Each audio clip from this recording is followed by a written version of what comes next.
Conservatives have solutions that can help alleviate the middle-class squeeze and provide opportunity to all, regardless of their circumstance in life.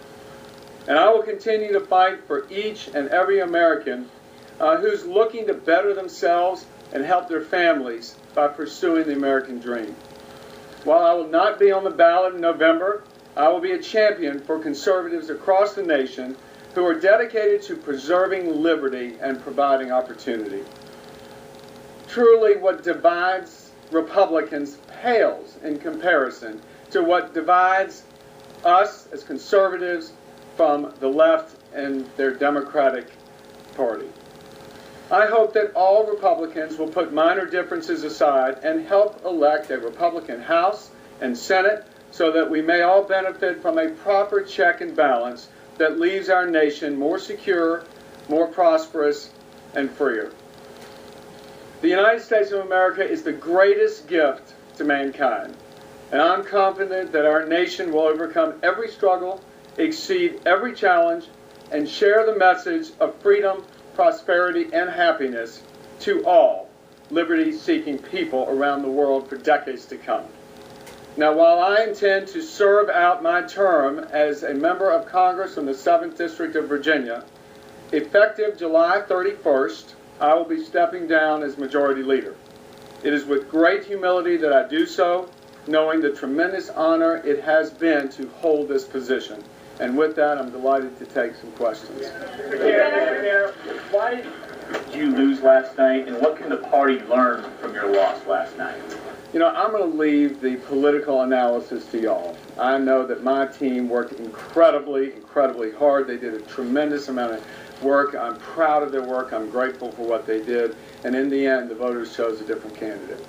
Dana? Mr. Cantor, you're going to leave the political analysis to others, but you personally, I'm sure you've done some reflecting in the past 24 hours. Do you think that maybe you spent too much time here with your job as leader, tending to your rank and file, and not tending enough to your constituents back home? You know, I was in my district every week. So, there's a balance between holding a leadership position and serving constituents at home, but never was there a day that I not put the constituents of the 7th District of Virginia first, and I will continue to do so. Jeff? Mr. Leader, what message do you believe that this sends about the future of immigration reform? Should it be stopped at this point, or do you think it should go forward? And what have you talked to Speaker Boehner about? Well, first of all, what I would say, again, on the political piece of that, I'll let y'all do the analysis. But I will say that my position on immigration has not changed. It didn't change from before the election, during the election, or the way it is today. You know, I have always said the system is broken, it needs reforms.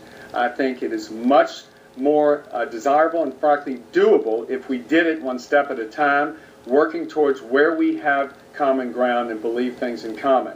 I don't believe in this my way or the highway approach that the President has laid out, and I've continued to take that position. I've said that there's common ground at the border. There's common ground. I would like to see the issue of the kids addressed by those that didn't break any laws and come here unbeknownst to them. So again, I've always said that there should be and is common ground if we would just allow ourselves to work together. Paul? Who do you want to succeed you, and how divisive will the election be within your conference?